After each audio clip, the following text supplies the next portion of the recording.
नमस्कार दोस्तों, स्वागत है आपका हमारे YouTube चैनल जिसका नाम है म्यूजिक वाले गुरी सर।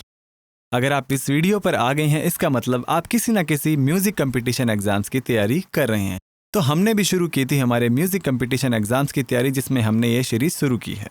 चाहे वो नेट JRF हो, EMRS, KVS, NVS, RPSC first grade या किसी भी स्टेट का म्यूजिक टीचर भर्ती का एग्जाम क्यों ना हो, ये वीडियो आपके काम में आने वाली है। आज का टॉपिक बहुत ही इंपॉर्टेंट और इंटरेस्टिंग होने वाला है। वीडियो को पूरा देखना और एंड तक साथ में बने रहिएगा। इसके अंदर मैं आपको टिप्स एंड ट्रिक्स भी दूंगा। साथ ही साथ आपके म्यूजिक कंपटीशन का जो भी एग्जाम है उसको क्रैक करने के लिए मैं आपकी हेल्प करने वाला हूँ। तो ज़्यादा टाइम खराब ना करते हुए बढ़ते हैं हमारे टॉपिक की तरफ। तो आगे है हमारा टॉपिक मार्ग देशी ताल। देखिए इसमें क्या मार्गी और देशी तालों के बारे में हमने पढ़ना है। प्राचीन उपलब्ध ग्रंथों में आचार्य भरत मुनि का नाट्य शास्त्र सर्वप्रथम ग्रंथ है। उन्होंने अपने ग्रंथ में 21वें अध्याय में ताल विधान का विश्लेषण तथा परिभाषाओं को स्पष्ट किया है। कौन से अध्याय में? 31वें अध्याय में। किन्होंने? भरत मुनि ने नाट्य शास्त्र में।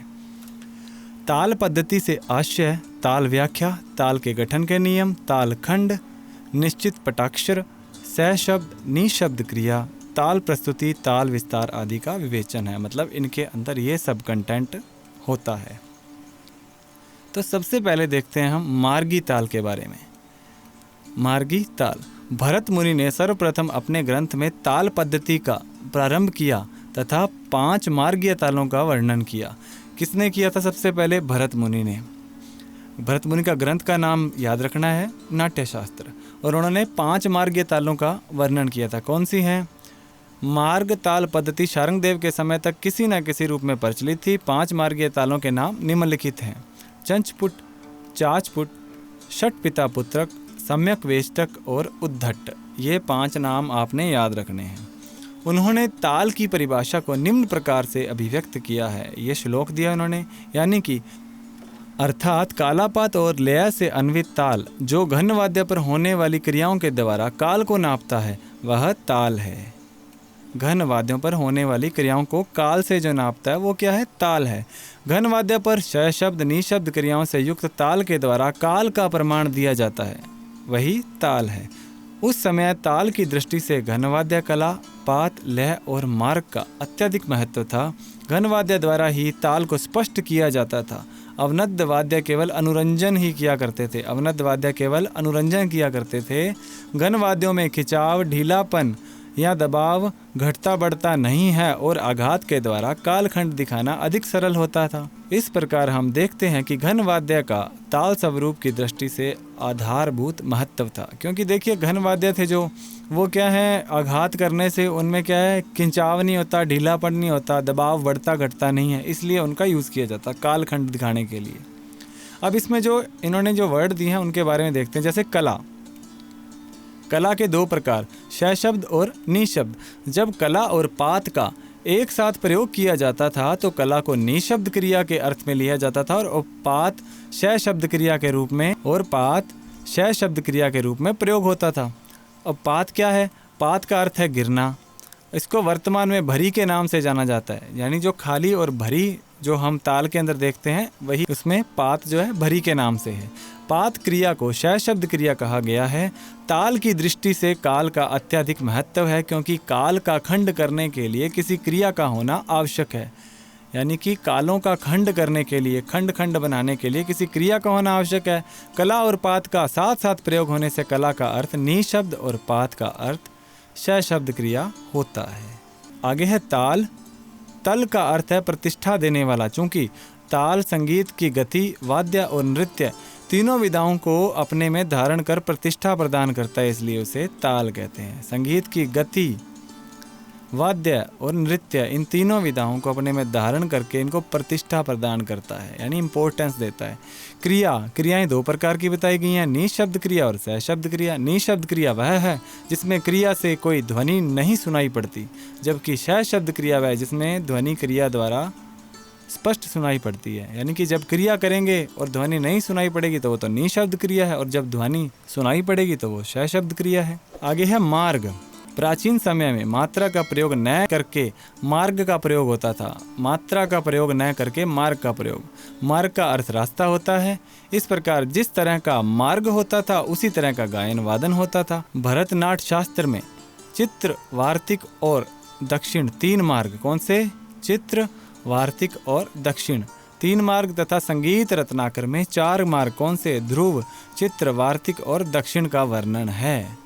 अब आपको यह पूछा जा सका है ध्रुव, चित्र, वार्तिक और दक्षिण का वर्णन है। अब उसमें से किस में है? भरतनाट्य शास्त्र में है। ध्रुव में 1 लघु की कला और चित्र, वार्तिक और दक्षिण में क्रमशः 2, 4 और 8 लघु की कलाएं होती हैं। ताल की दृष्टि से इसका अत्यधिक महत्व था। अब आता है अंग। ताल नामों के पटाक्षर के अनुसार लघु, गुरु एवं प्लुत आदि मात्रा खंडों के अंग कहते थे। यानी जो लघु, गुरु और प्लुत ऐसे हैं तो उनको क्या कहते हैं? मात्रा खंडों के अंग। जितने अंग होते थे उतने ही ताल के भाग होते थे। ताल खंडों को लघु, गुरु, प्लुत आदि चिन्हों द्वारा दर्शाया जाता था। जैसे लघु 1 मात्रा काल, गुरु 2 मात्रा काल, प्लुत 3 मात्रा काल। इन चिन्हों के अनुसार ही मात्राएं जानी जाती थी। अब आगे है ग्रह। आचार्य भरत ने अपने नाट्य शास्त्र में समपाणी, अवपाणी और ऊपरी पाणी 3 ग्रह बताए हैं, किंतु शास्त्र पक्ष से इसका कोई संबंध नहीं बताया। आचार्य शारंगदेव ने पाणी को ग्रह कहा है, जिसका अर्थ है हाथ, क्योंकि हाथ के द्वारा क्रिया की जाती है और ग्रह का अर्थ ग्रहण करना या पकड़ना है। उसके बाद है जाति। नाट्य शास्त्र में मार्गी तालों की मुख्य 2 जातियां बताई गई हैं। मुख्य 2 जातियां, एक चतुरश्र, दूसरी त्रयश्र। दोनों जातियों के 2 ताल बताए गए हैं, क्रमशः चंचपुट और चाचपुट। ये इंपॉर्टेंट बात है। नाट्य शास्त्र में मार्गी तालों की कितनी जातियां बताई गई हैं? 2 जातियां, चतुरश्र और त्रयश्र। इन जातियों के 2 ताल जो है चंचपुट और चाचपुट। इसके अतिरिक्त तीसरी जाति मिश्र भी है। तीसरी जाति कौन सी बताई गई है? मिश्र। अब आगे आती है देशी ताल। ये तो थी मार्गी ताल, अब आती है देशी ताल।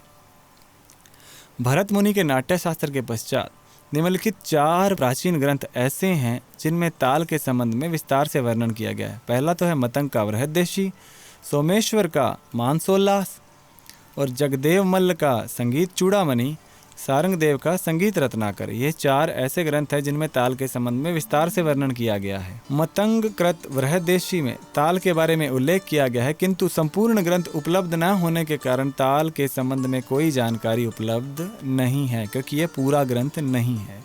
मानसोल्लास और चूड़ामणि में देशी तालों के संकेत एवं उनके लक्षण अवश्य मिलते हैं, किंतु इन तालों में देशी ताल संज्ञा का प्रयोग नहीं हुआ है। किसका प्रयोग नहीं हुआ? देशी ताल संज्ञा का। जिन तालों का निरूपण यानी जिनका प्रयोग इनमें हुआ है वे ताल देशी वर्ग के हैं तथा इन्हें संगीत रत्नाकर में देशी ताल कहा गया है। इनमें 5 इकाइयाँ एवं उनके चिन्ह हैं। ये इकाइयाँ एवं चिन्ह इस तरह देखिए। द्रुत, ये जो द्रुत लिखा गया है ये सही नहीं है। द्रुत होता है इस तरह से, चंद्र की तरह, ऐसा साइन होता है इसका। लघु का 1, गुरु का 5, प्लुत का 5 एवं विराम का 1। ये इनके चिन्ह हैं। ये इकाइयाँ भी हैं और इनके ये आगे चिन्ह है। 5 इकाइयाँ 5 चिन्ह।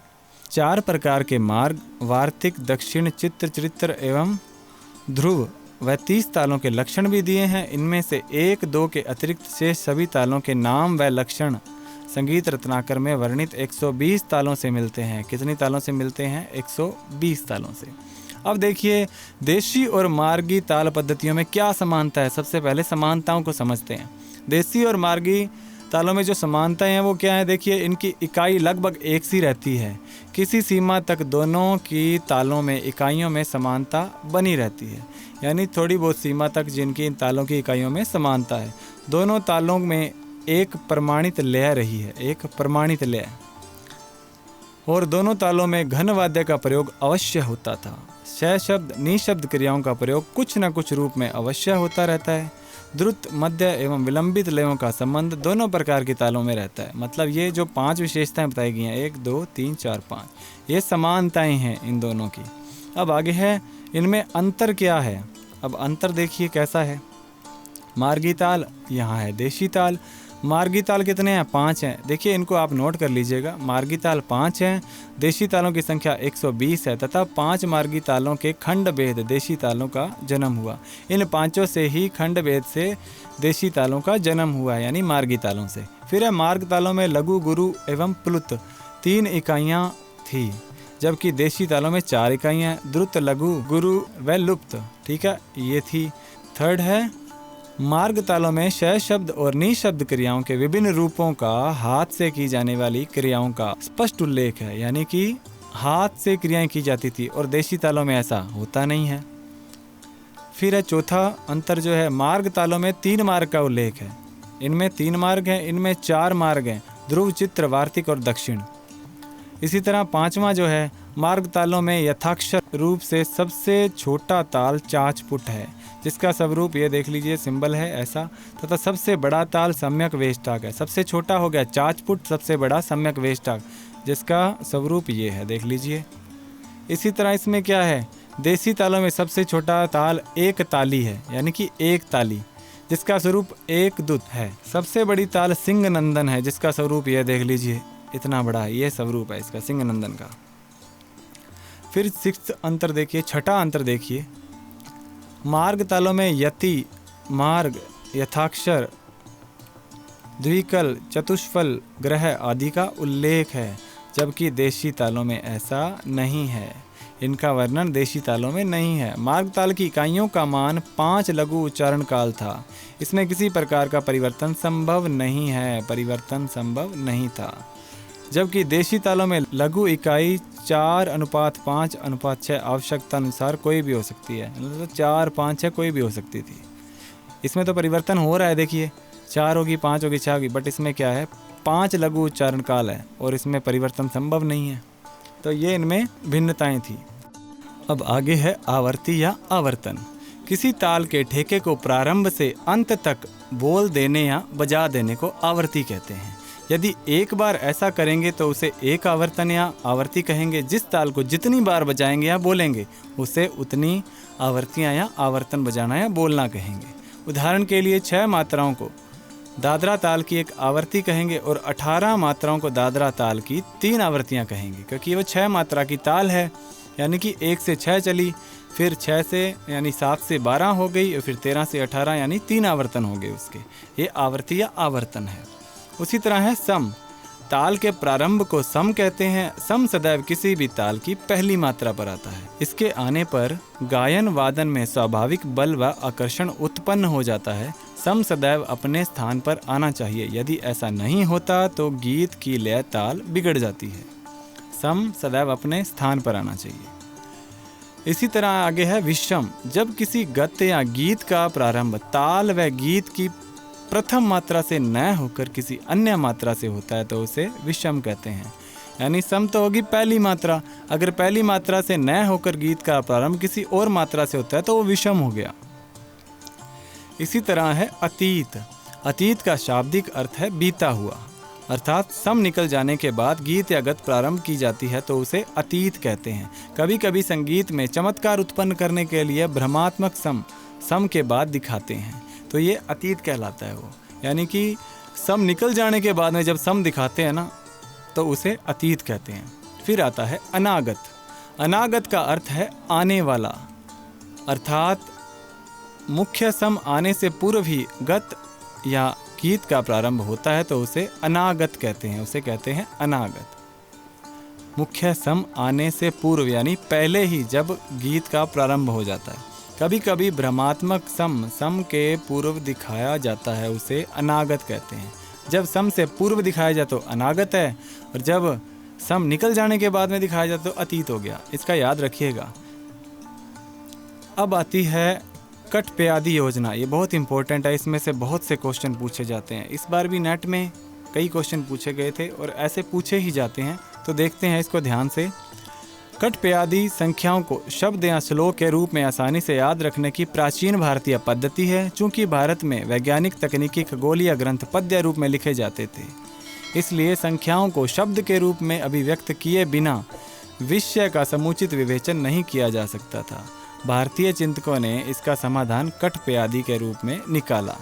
इसमें 0 से 9 तक, देखिए 0 से 9 तक 10 अंकों को देवनागरी के 10 वर्णों से, यह वर्षों लिखा गया वर्णों है, वर्णों से निरूपित कर दिया जाता है। इस पद्धति की विशेषता यह है कि एक ही अंक को कई वर्णों यानी व्यंजनों से निरूपित किया जाता है।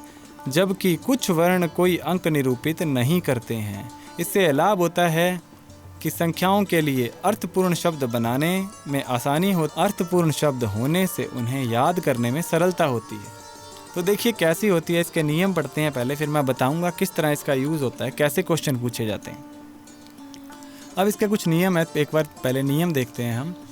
शंकर वर्मन ने अपनी पुस्तक में निम्नलिखित श्लोक द्वारा इस पद्धति को स्पष्ट किया है। ये उन्होंने श्लोक दिया है, अर्थात न ये न खाली है और न तथा अ शून्य को निरूपित करते हैं। यानी कि ये देखिए ये अक्षर और ये शून्य को और अ और लगा लीजिए इसके साथ में अ, ये क्या करते हैं, शून्य को निरूपित करते हैं। शेष 9 अंक क ट प और च से प्रारंभ होने वाले व्यंजन वर्णों द्वारा निरूपित होते हैं। किसी संयुक्त व्यंजन में केवल बाद वाला व्यंजन ही लिया जाएगा तथा बिना स्वर का व्यंजन छोड़ दिया जाएगा। बिना स्वर के व्यंजन को छोड़ दिया जाता है। अब देखिए इस तरह से इसको लिख लिया जाता है, यानी कि एक क च ट त प, ये ना जो क ट प य, एक नंबर तो ये हो गया क ट प। फिर दूसरे वर्ण है वो आगे देखिए, च 6 नंबर पे आ जाता है और त भी 6 नंबर पे है। इस चीज़ का ध्यान रखिएगा, यानी कि क वाली लाइन, फिर ट, फिर प और ये तो पहले रखी जाती है, और 6 7 8 9 और 0 पर च वाली और त वाली लाइन रखी जाती है, और इसके साथ में 0 में अ और जोड़ जाता है। अब देखिए उदाहरण, जैसे कि राम है। अब राम का है 25, र देखिए कहाँ है, र है 2 पे, देखिए ये 2 पे है र, तो 25 कैसे हुआ, यानी कि इसका पहला ले लिया तो ये हो गया 2। और म है वो देखिए किस पे है, 5 पे है, ये रहा, तो इसका हो गया 25। मात्राओं को काउंट नहीं किया जाता इसमें, कट पे आदि में यह ध्यान रखिएगा, मात्राओं को काउंट नहीं करते, सिर्फ वर्णों को देखा जाता है। इसी तरह महेंद्र, म का देख लीजिए, म का 5, यहाँ पर आना था ह, एक वर्ड मिसिंग है हमारे पास, और 2 पे देख लीजिए र, ये रहा, आधा भी नहीं काउंट होता, पूरा ही काउंट होता है महेंद्र। ये याद रखिएगा आप, एक तो मात्राएं काउंट नहीं होगी और एक आधे जो वर्ण हैं उनको काउंट नहीं करेंगे, यानी 5 8 2 हो गया इसका। और कौटिल्य, आधा लय छोड़ दिया जाएगा, मात्राएं छोड़ दी, क ट य, ये तीनों क्या है, क ट और य 1 नंबर पे हैं, तो 1 1 1 यानी 111 हो जाएगा मान। ऐसे क्वेश्चन इस बार पूछे गए थे, आप पेपर उठा के देख लीजिएगा, मैंने सोल्व भी कराया था, उसके अंदर भी ये क्वेश्चन पूछा गया है, तो आप देख लीजिएगा, ये बहुत इंपॉर्टेंट है, कट पाए दी। अब आगे है चक्र। चक्र देखिए, चक्र एक संस्कृत शब्द है। कौन सा शब्द है, संस्कृत। अर्थ है इसका गोल घूमना या पहिया। भारतीय दर्शन और योग में चक्र प्राण या आत्मिक ऊर्जा के केंद्र होते हैं। ये नाड़ियों के संगम स्थान भी होते हैं। चक्र कई हैं किंतु 7 चक्रों को मुख्य माना गया है। कितने चक्रों को मुख्य माना है, 7 को। यौगिक ग्रंथों में इन्हें शरीर का कमल भी कहा जाता है। चक्रों को शरीर का कमल कहा जाता है। यहाँ थोड़ी सी ये इंपॉर्टेंट बात है, इसको नोट कर लीजिएगा। चक्रों को किसके कहते, शरीर का कमल किसे कहते हैं, चक्र को। हृदय में स्थित अनाहत चक्र में वायु और अग्नि के संयोग से आहत नाद उत्पन्न होता है। देखिए, हृदय में स्थित अनाहत चक्र में वायु और अग्नि के संयोग से आहत नाद उत्पन्न होता है। अग्नि और वायु के संयोग से ही आकाश में इन 7 स्वरों का आविर्भाव हुआ। प्राचीन वेदों के अनुसार हमारे शरीर में 7 चक्र होते हैं। उन चक्रों को ऊर्जा स्रोत भी कहा गया है। उन्हीं चक्रों से स्वरों का आविर्भाव हुआ। ये निम्नलिखित है, देखिए कौन कौन से हैं।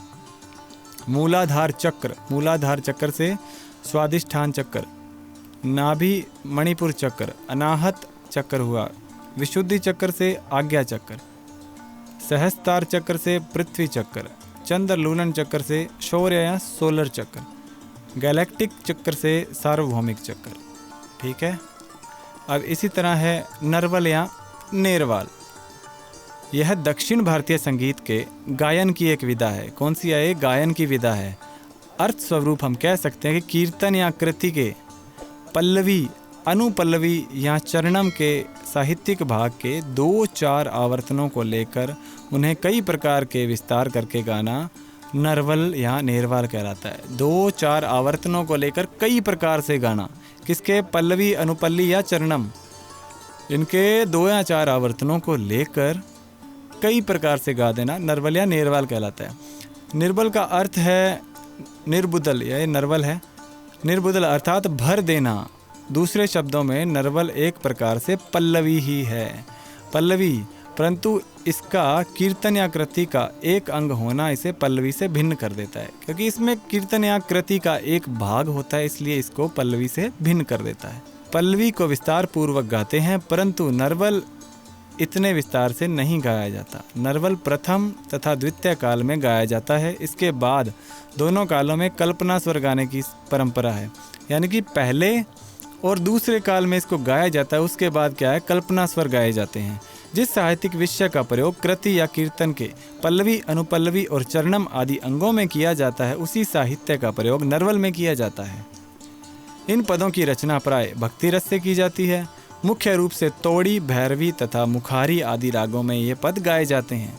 इनमें मुख्य रूप से विलंबित 7 मात्राओं की तालों का प्रयोग होता है, यानी कि विलंबित 7 मात्राओं का प्रयोग होता है इसमें, और ये भक्ति रस से परिपूर्ण है। तोड़ी, भैरवी और मुखारी आदि रागों में इनमें पद गाए जाते हैं। आगे है संगति। संगीत में स्वर संगति यानी कि पिचो, जिसको कहते हैं टोन या कोड्स या नोट्स का एक साथ उपयोग है। स्वर संगति के अध्ययन में कोड्स एवं उनकी रचना तथा कोड का अनुक्रम, उनको नियंत्रित करने वाले संयोजन के सिद्धांत हैं। स्वर संगति को मेलोडिक लाइन और क्षैतिजिक पहलू से उत्कृष्ट और अधिकतर संगीत में लंबवत पहलू के रूप में संदर्भित माना जाता है। वर्तमान शब्दकोश परिभाषा प्राय आधुनिक प्रयोग में इस शब्द की स्पष्टता को उजागर करने का प्रयास करती है।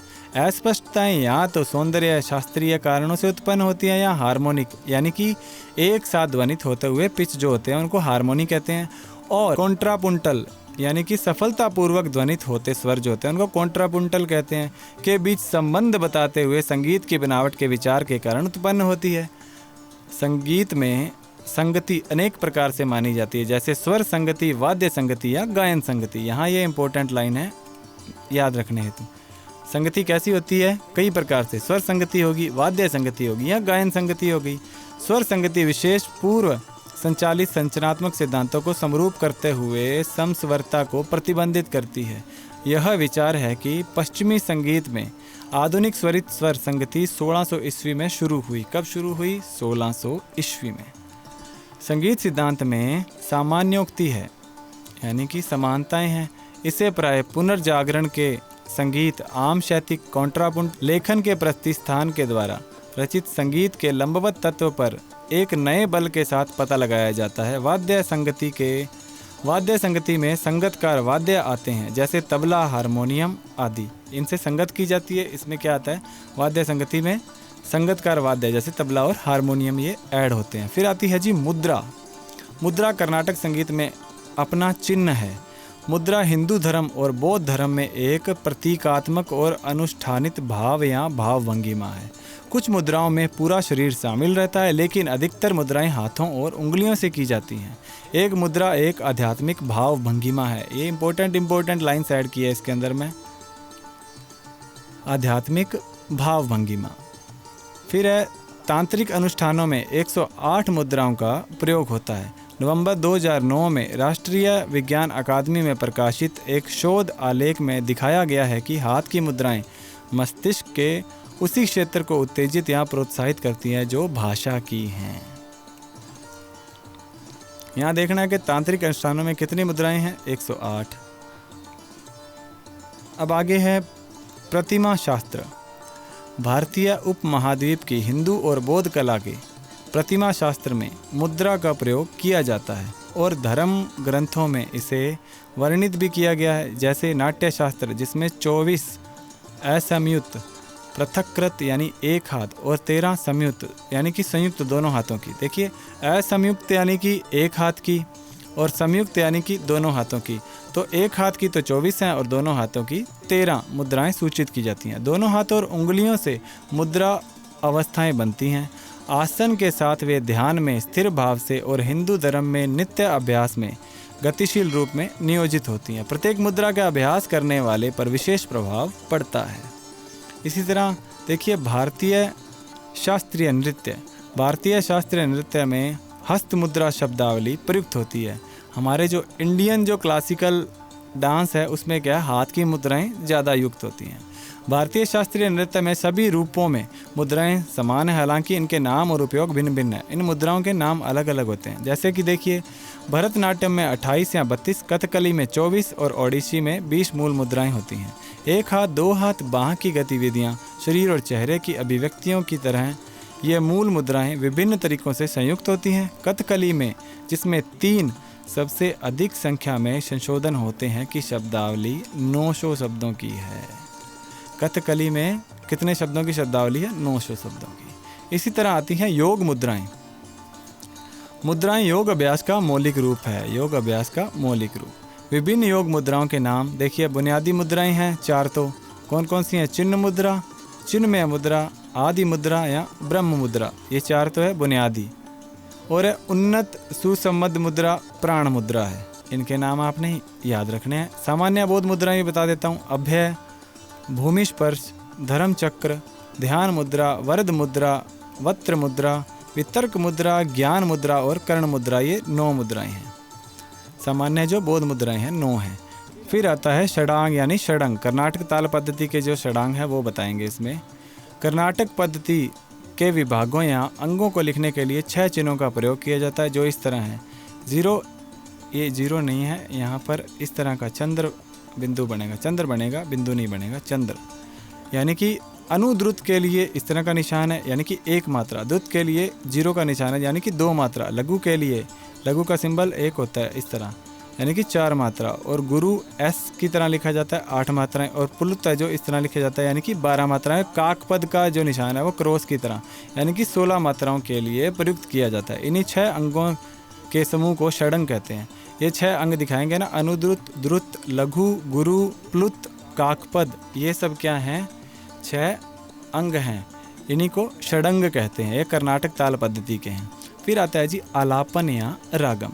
कर्नाटक संगीत में कृति से पूर्व या आलापना, रागम, तानम, पल्लवी प्रकार के प्रथम उसी राग में धीमी एवं मध्य लय में छंद रहित आकार त, र, न आदि वर्णों से युक्त गान, यानी कि त, र और न का जो आलापन किया जाता है वो इसमें आता है, या मुक्त आलाप कहलाता है। इसमें मंद्र स्थान से प्रारंभ कर 3 स्थानों को अनेक कड़ियों में विभाजित करके रागों के विशेष स्वर, गुंफ और अलंकारों को विविध लय में प्रस्तुत किया जाता है। 3 अंग आप जानते ही हैं, तीनों जो हमारे ऑक्टेव्स होते हैं उनके अंदर। आलाप के अलग अलग प्रकार हैं, जैसे कम समय में, मध्य समय में एवं विस्तार पूर्वक। सामान्य बोलचाल में आलापन राग नाम से भी जाना जाता है। आलापन मनोधर्म या अनिबद्ध संगीत प्रकार है। आलापन क्या है? मनोधर्म या अनिबद्ध संगीत प्रकार में आता है। इसी तरह है तानम। आलापना के पश्चात लयबद्ध परंतु ताल रहित प्रस्तुत की जाने वाली मनोधर्म प्रकार को तानम कहते हैं, यानी कि इसमें ताल नहीं होती, ताल रहित है ये प्रस्तुति। तानम मध्य और द्रुत लय में प्रस्तुत की जाती है, यानी कि यह मिड और फास्ट जो है उस लय में प्रस्तुत की जाती है। तानम, त, मम आदि अक्षरों से युक्त गाई जाती, त या मम से। व्यंजन अक्षरों का 3 या 4 अक्षर काल। व्यंजन अक्षरों का 3 या 4 अक्षर काल से अधिक कर्षण नहीं होता। तानम किसमें गाई जाती है? रागम, तानम, पल्लवी, ये 3 हैं। अनिवार्य रूप से इनको गाया जाता है। कृति के पूर्व इसकी प्रस्तुति दुर्लभ होती है, यानी कि कृति से पहले इसकी प्रस्तुति।